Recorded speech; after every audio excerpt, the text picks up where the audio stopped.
السلام علیکم ورحمۃ اللہ وبرکاتہ۔ نحمدہ ونصلی ونسلم علی رسولہ الکریم، اما بعد۔ آج ہم قرآن کریم کے متعلق وہ بات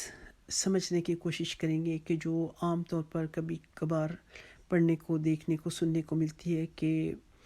حضرت عثمان غنی رضی اللہ تعالیٰ عنہ نے قرآن پاک کے جو مختلف نسخے تھے ان کو جلوا دیا۔ اس بات میں کتنی حقیقت ہے اور اس بات میں کیا حکمت ہے، ہم یہ جاننے کی کوشش کریں گے۔ نبی پاک صلی اللہ علیہ وسلم کے زمانہ اقدس میں جب قرآن پاک نازل ہوتا تو آپ اس کو صحابہ کرام کو سناتے، صحابہ کرام اس کو زبان سے دہراتے اور یاد بھی کرتے اور مختلف چیزوں پر اس کو لکھ لیا جاتا۔ جب نبی پاک صلی اللہ علیہ وسلم سے قرآن پاک کی تلاوت کے ساتھ ساتھ آپ اس کی تشریح تفسیر بھی بیان فرماتے تو صحابہ کرام اس کو بھی اس کے ساتھ ساتھ لکھ لیتے،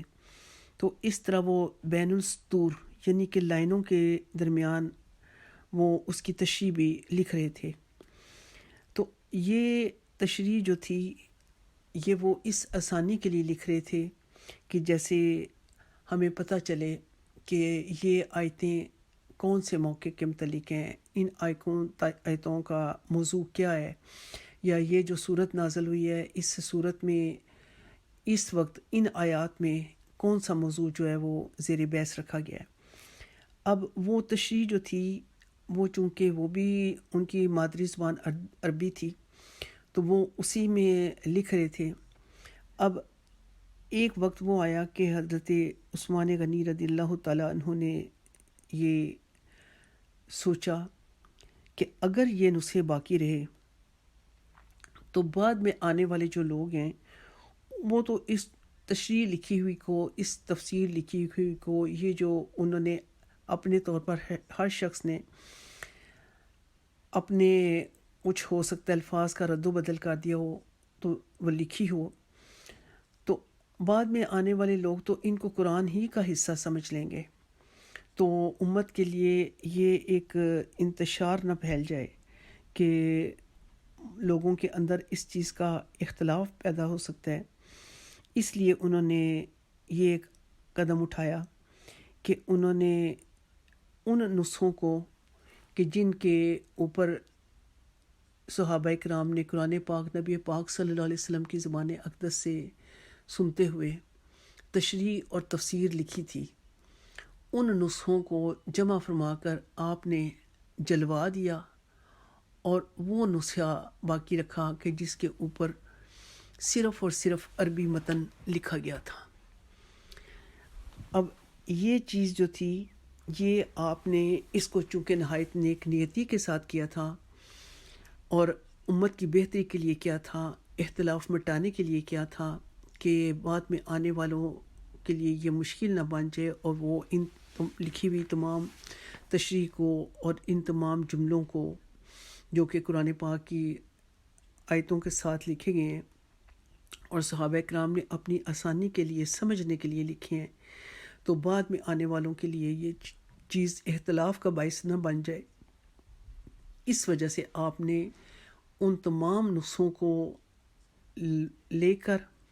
تو ان کو جلوا دیا۔ قرآن پاک کی عظمت میں کوئی شک نہیں، لیکن چونکہ حضرت عثمان غنی رضی اللہ تعالیٰ عنہ کی نیت مبارک نیک تھی، ان کی سوچ نیک تھی، انہوں نے نیک نیتی کے ساتھ یہ کیا اور اس وقت صحابہ کرام ان کے پاس موجود تھے۔ اگر یہ عمل غیر شرعی ہوتا، اگر یہ عمل خدا نخواستہ کسی نے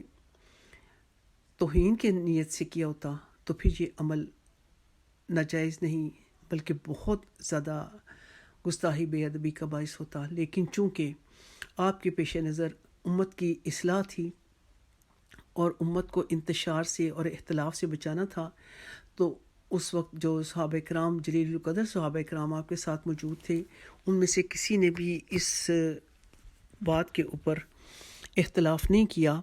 اور اس طرح آپ کا ان نسخوں کو، قرآن پاک کے ان تمام نسخوں کو جن کے اوپر وہ تشریح اور تفسیر قرآن پاک کی آیات کے درمیان لکھی گئی تھی، جلانا جو ہے وہ قابل گرفت نہیں ٹھہرتا۔ تو چونکہ آج کے دور میں اختلافات ہر چیز میں جاری ہو گئے، کوئی جو اپنی سمجھ کے مطابق، یا کسی کو صحابہ کرام میں سے بھی اگر کسی کے ساتھ وہ عقیدت نہیں ہے جو کہ ہونی چاہیے، تو اگر کوئی اس طرح یا کوئی نادانستگی میں یہ بات سنے پڑے، تو ہم اپنی آنے والی نسلوں کو، ہمارا فرض بنتا ہے کہ جن باتوں کا ہمیں علم ہوا،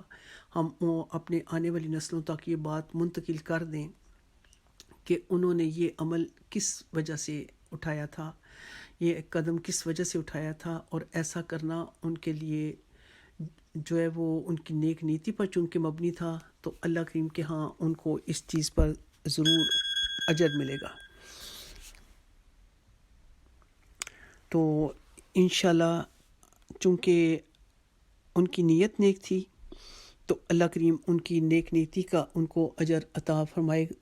اور ہم لوگوں کو جو کہ یہ مختلف چھوٹے چھوٹے باتیں جو ہیں وہ اختلافی باتوں میں شامل ہو جاتی ہیں،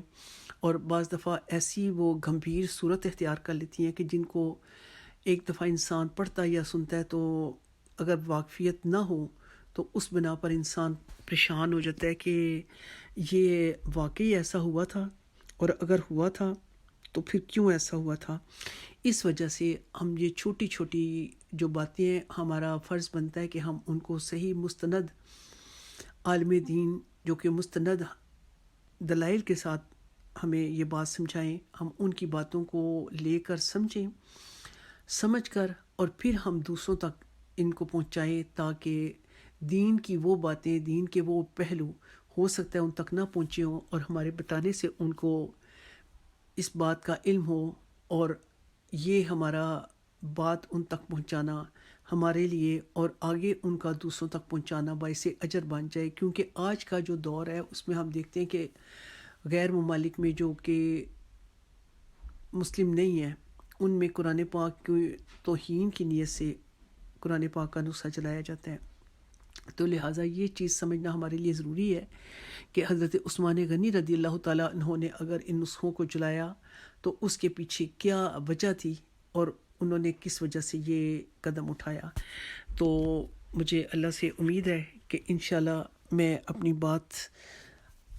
جو میری بات سن رہے ہوں، ان تک پہنچانے میں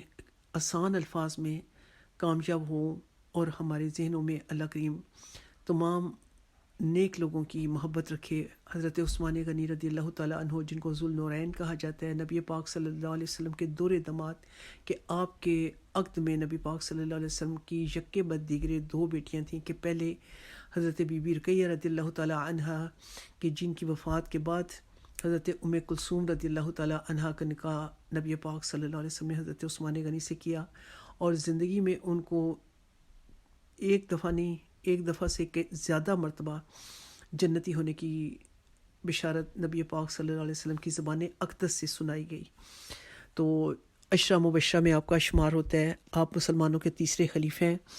اتنی اور شرم و حیا کے لیے نبی پاک صلی اللہ علیہ وسلم ایک دفعہ اپنے خانہ اقدس میں تشریف فرما تھے، حضرت ابوبکر صدیق رضی اللہ تعالیٰ عنہ آپ کے پاس بیٹھے تھے، اور نبی پاک صلی اللہ علیہ وسلم کا تخمہ شریف جو تھا وہ آپ کی پنڈلیوں سے ذرا ہٹا ہوا تھا یا نیچے تھا، تو اتنے میں، اور آپ اسی طرح تشریف فرما رہے، اتنے میں حضرت عمر فاروق رضی اللہ تعالیٰ عنہ کے آنے کی اطلاع آئی، آپ نے ان کو بھی اندر بلایا، اور آپ اسی حالت میں تشریف فرما رہے۔ اتنے میں حضرت عثمان غنی رضی اللہ تعالیٰ عنہ نے اپنے آنے کی اجازت چاہی، اور آپ نے اپنا تخمہ شریف اپنی پنڈلیوں کے اوپر برابر کیا اپنے دستے مبارک سے، یا جیسے بھی اللہ تعالیٰ بہتر جانتا ہے اس کو اس طرح پنڈلی پر سنبھالا۔ تو حضرت بی بی عائشہ رضی اللہ تعالیٰ عنہا نے یہ بات پوچھی، کیونکہ وہ لوگ تو نبی پاک صلی اللہ علیہ وسلم کے ہر عمل کو غور سے دیکھتے اور اس سے علم حاصل کرنے کی کوشش کرتے تھے۔ تو آپ نے پوچھا کہ میرے والد آئے تو آپ اسی حالت میں لیٹے رہے، حضرت عمر فاروق آئے تو آپ اسی حالت میں لیٹے رہے، لیکن عثمان غنی جس وقت انہوں نے اطلاع دی تو آپ نے اپنا وہ تحمد شریف جو تھا وہ اس طرح سے اس کو سنبھالا، اور آپ آپ نے تشریف فرما ہو کر تو گویا ایک اور انداز اختیار کیا، تو اس کی وجہ کیا ہے؟ تو آپ نے فرمایا کہ اے عائشہ، آپ کی اس ارشاد پاک کا مفہوم تھا کہ عائشہ میں ایسے شخص سے کیوں نہ حیا کروں جس سے فرشتے بھی حیا کرتے ہیں۔ تو حضرت عثمان غنی رضی اللہ تعالیٰ عنہ کا وہ مقام ہے کہ جن کے لیے نبی پاک صلی اللہ علیہ وسلم نے اتنے تحسین کے کلمات فرمائے۔ باقی صحابہ اکرام بھی اپنی اپنی جگہ پر ان کی فضیلت اپنی جگہ پر ہے، لیکن چونکہ یہ معاملہ اس وجہ سے میں نے آپ کے سامنے رکھا تھا قرآن پاک کے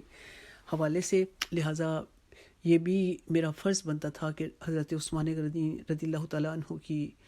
شخصیت مبارک کے متعلق بھی میں کچھ کلمات ضرور کہوں تاکہ ہمارے ذہنوں میں ان کی عظمت اجاگر ہو جائے۔ اللہ کریم ان نیک لوگوں کو ان کے نیک کاموں کا اجر عطا فرمائے، اور اللہ کریم ہمیں ان کے نقش قدم پر چلنا آسان فرمائے۔ آمین ثم آمین۔ اللہم صلی علی محمد وعلی آل محمد وبارک وسلم۔ سبحانک اللہم وبحمدک، اشہد ان لا الہ الا انت، استغفرک واتوب الیک۔ السلام علیکم ورحمۃ اللہ وبرکاتہ۔